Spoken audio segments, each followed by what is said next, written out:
Hello, it's Duncan. In our last Gilded Rose episode, we found out how to divide a monolithic Gradle build into subprojects. Our motivation is to speed up our build by only running tests that might have been broken by our changes. Partitioning a project is an art, with the ideal boundaries between subprojects depending on the structure of our code and tests, team topologies, and the vagaries of our build tool. In this episode, we're trying to separate our browser tests into their own subproject. On the way, we'll learn about the difference between Gradle API and implementation dependencies, and how the TestFixture plugin allows us to share test code between modules. Pulling things out of the bottom, as it were, proved to be quite hard.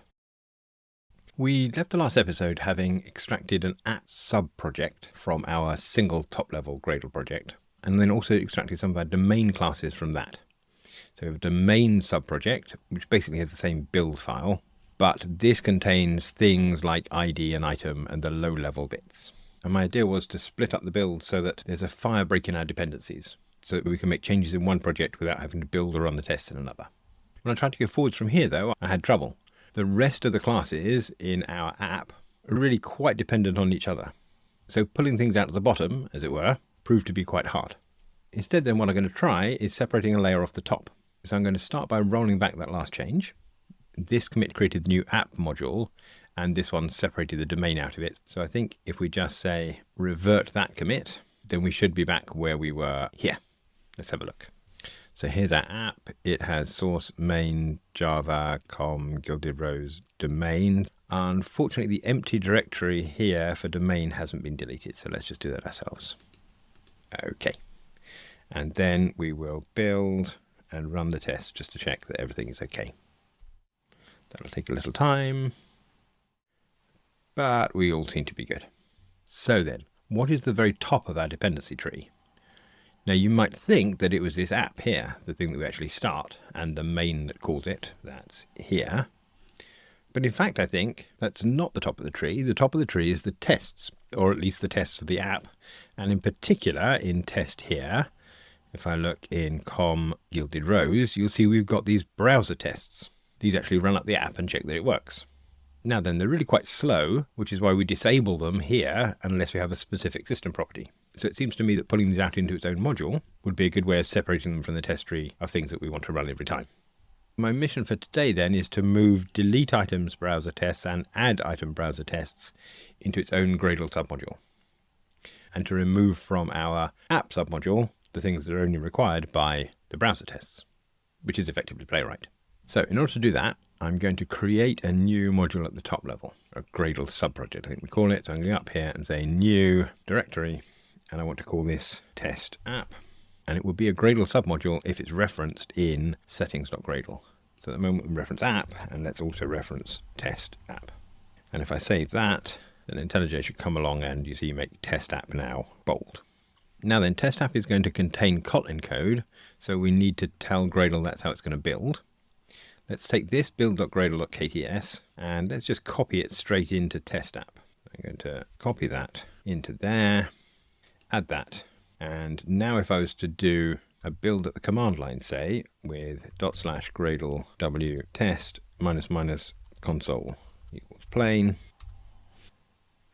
you'll see that our app and our testApp are all being built together, except that our testApp doesn't actually have any source to compile yet. Now then, let's just go and have a look at the build.gradle file we've just copied. That's this one here.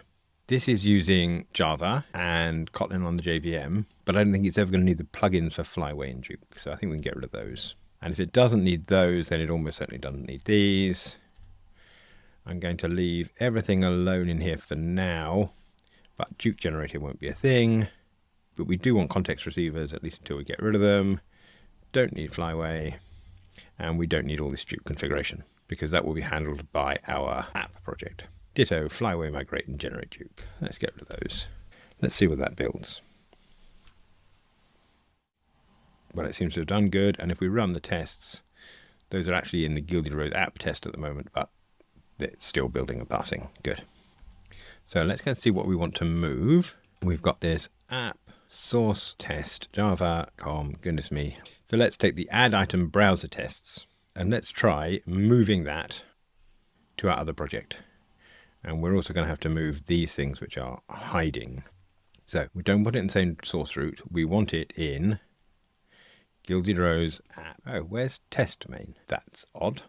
We don't have one yet. Harumph. Let's cancel that and go here and say in our test main, we need a new directory of source main Kotlin and source test Kotlin. Oh, we can do two at once. Thank you. And that should allow us to take add item browser tests and move it into not that source root, but this one for testApp. Okay, make sure we select everything and refactor and see what we get. We do want to add to Git. And now if we go and look in our test, lo and behold, there's our add item browser tests, but there's many things it can't see. So it can't see this add item acceptance contract. That is here. That's our way of expressing tests that are run both through the browser and through the API. We can't find com Gilded Rose domain and so on and so on. Now I find the fact that we can't click through these things a bit of a pain.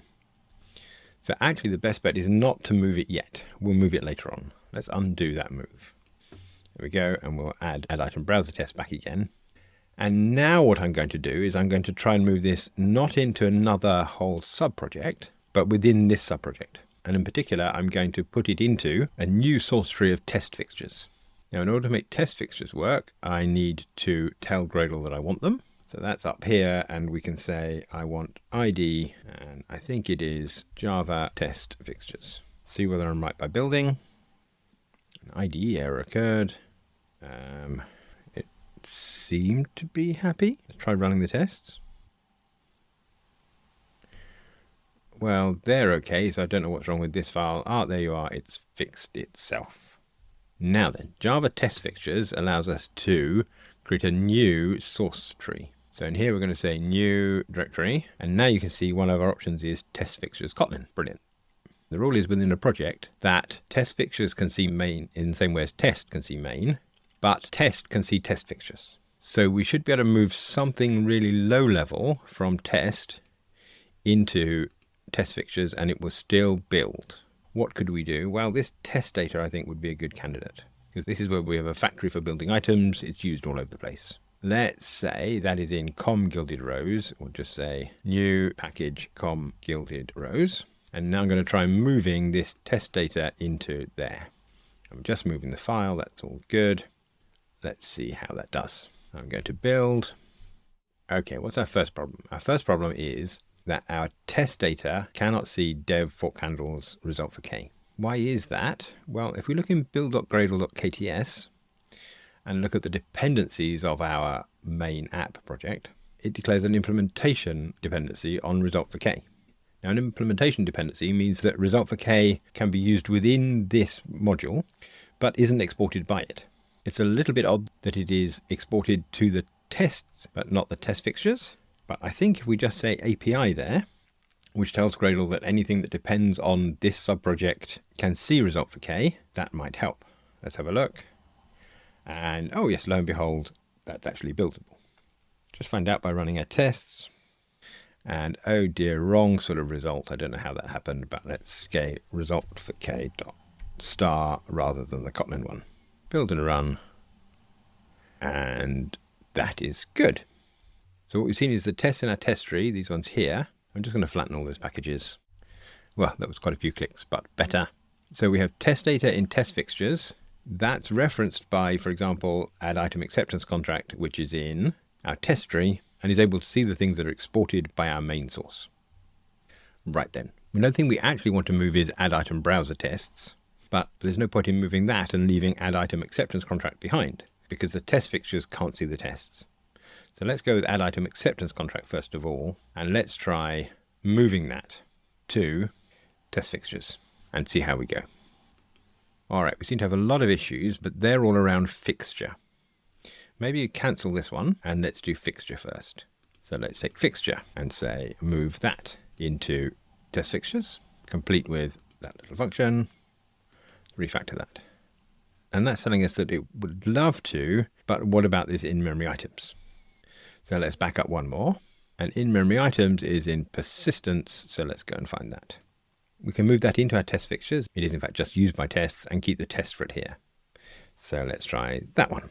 And we're going to put that into, irritatingly, not the place we think, but let's tell it that we want app Why can we not put it in the place we want to put it? That's a bit strange, isn't it? Okay, well, never mind.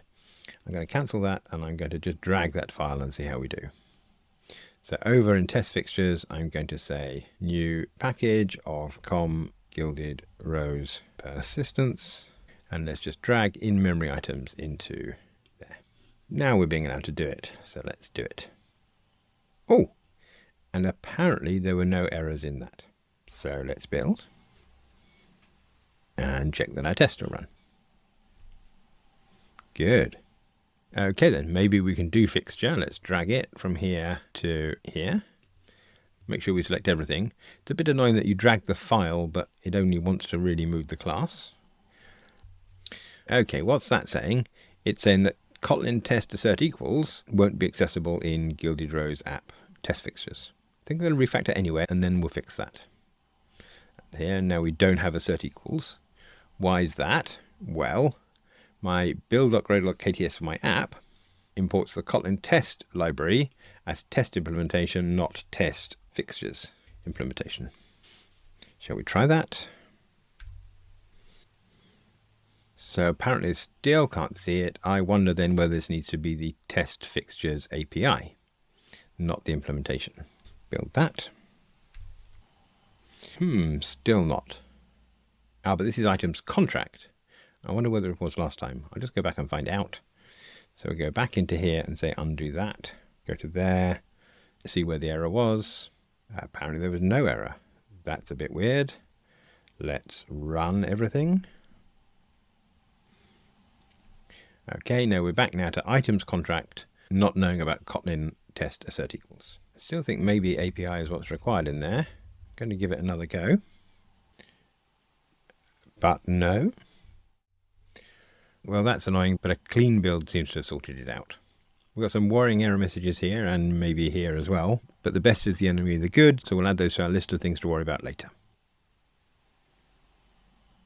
Oh, that's nasty. Sometimes IntelliJ is a bit embarrassing, and I think this is one of those. Run again. Yes, we're okay now. So, let's review where we are. We've changed our settings.gradle to reference our new testApp. We've added the testApp that's defined by this build.gradle.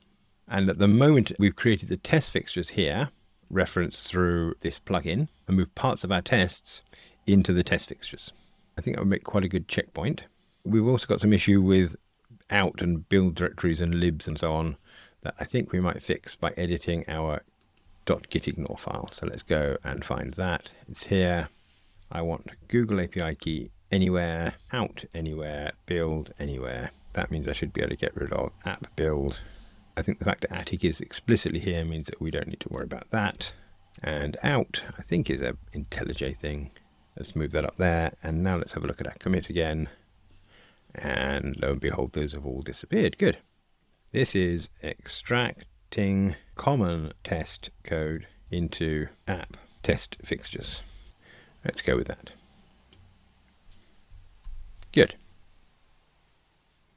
All right then. So far, we've only actually managed to move fixture test data and in-memory items into our test fixtures.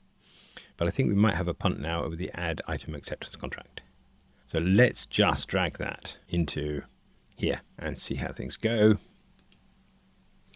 Right then. Now this uses the JUnit test annotation, which isn't visible, but let's refactor anyway. And then we'll go back to our app build.gradle and we'll say, now my TestFixtures implementation needs to be using JUnit. So we say TestFixtures implementation. Save that. See whether our issue goes away. Maybe it has. We'll find out by running the tests. Good, good, good. And now that's there. I suspect that add item browser tests could come along as well. So let's take that and move it into the test fixtures. It's complaining about not being able to see add with playwright. Why is that? I'm going to cancel there because I didn't do those two. Annoying. Refactor. Okay, what are our problems? Well, they're all around playwright by the look of things, so we'll refactor that anyway. And now also sitting in here is in testing we have playwright HTMX. So I think we might reasonably take that thing and move it into here. Now that's here though, you can see that it required a bunch of things. It required an HTTP handler from HTTP4K. It required Playwright browser type, in fact lots of things from Playwright. But we know why we're getting those sorts of things, and it's because our test fixtures don't know about things imported into our tests.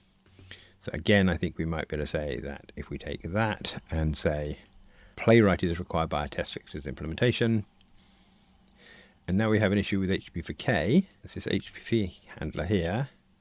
That's not the one I want.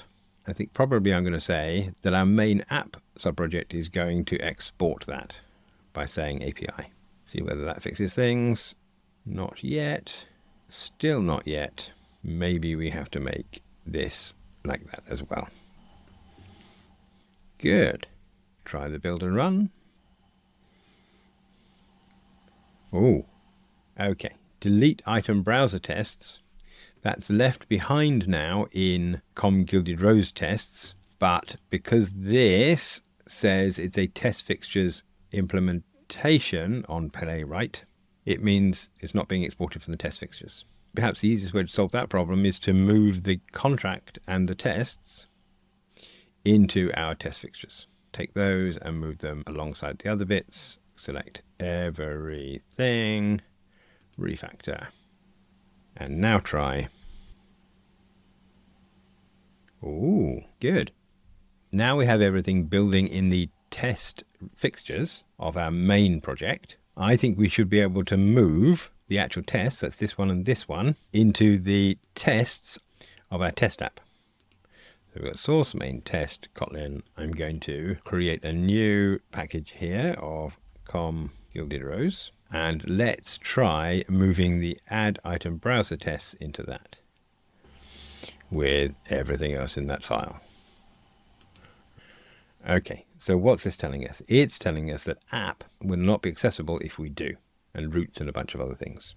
I'm going to cancel that and think about it. Okay, here's what I think the problem is. We want this testApp to directly see that app object from our main app subproject. So we're going to have to go here and we're going to say we have a dependency. This testApp needs to declare a dependency, and I suppose it's a test implementation on the project of app. And I think we need a colon in there. So that's saying that this project wants to be able to see the main sources of our app project. Now let's try bringing our test over, selecting everything. And now we have an issue with add item acceptance contract. And that I think is because this project, the test project, doesn't know about the test fixtures of the other project. So we'll cancel that and say we have a test implementation on the test fixtures of the project app. One more time with feeling. When that's built, now we'll take this and move it into there and select those once again and refactor, and oh my goodness. Right then, can we run that test? Let's try here.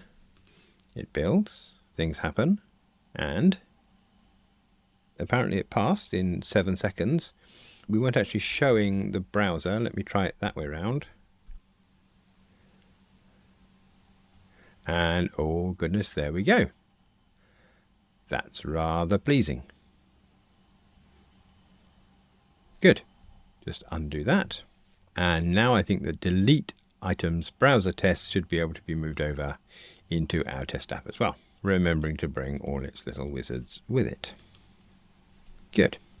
That I think is worth committing with a little look, and I think that's an amend, and we'll change this to be extract common case code into app test fixtures and browser tests into testApp subproject. Let's do that. Now then we should be able to tidy up our build files, because I think our main app should have no dependencies on Playwright. Well, actually I say that, but now I realize as I say it that we still have this Playwright HTMX, but that really might as well be moved into here, like that. And if I do that, then this build.gradle probably won't care about Playwright. Am I right? This is a slow one because we're rerunning the browser test. Good. That I think may be as simple as this build.gradle.kts can get, but this one, goodness me, has a lot that it doesn't need now. We've just taken a copy of all the dependencies, but I'm reasonably certain that in order to run our tests, we don't need anything about Jackson or Postgres. These will still end up in the class path when we run the test app, but they're not required to actually build it. Same, I suspect, with Duke. We do need JUnit in order to run the tests. Now, I thought maybe we'd exported that from here, but I think probably it's better not to export it as an API dependency, so this will keep its own version here. Don't think we depend on the engine or the platform launcher for now. We will try running a smaller set of tests to check the build. Good. And I don't think that our test app requires any of these either. So let's get rid of those. And unfortunately, keeping on top of the dependencies is often a case of manual garbage collection. Good. Now then, does the test app need to know anything about HTTP/K?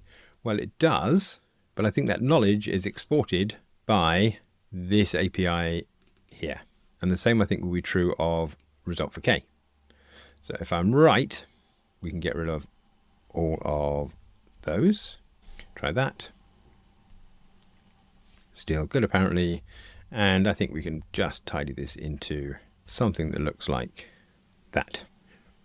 And now, because at some level I never trusted IntelliJ's Gradle implementation, we will rerun everything clean from the command line to find it seems to be good. At some point, I think we need to decide whether these browser tests are going to need this enabled as system property. But at the moment, at least, it's quite nice to be able to run Gradle tests from the root and have these not run, I think. I really don't know. Maybe I'll sleep on that. One last little check of our app. That now appears to have the minimum set of libraries that I would expect. And this sort of thing is exhausting, so I think we'll check that in with, well, in fact, what we had before. We've just done a bit of manual garbage collection. Looking back at the command line build, we still had this irritating error message here. And we still had this duplication in our plugins, where each says it needs Java and each says it needs Kotlin JVM.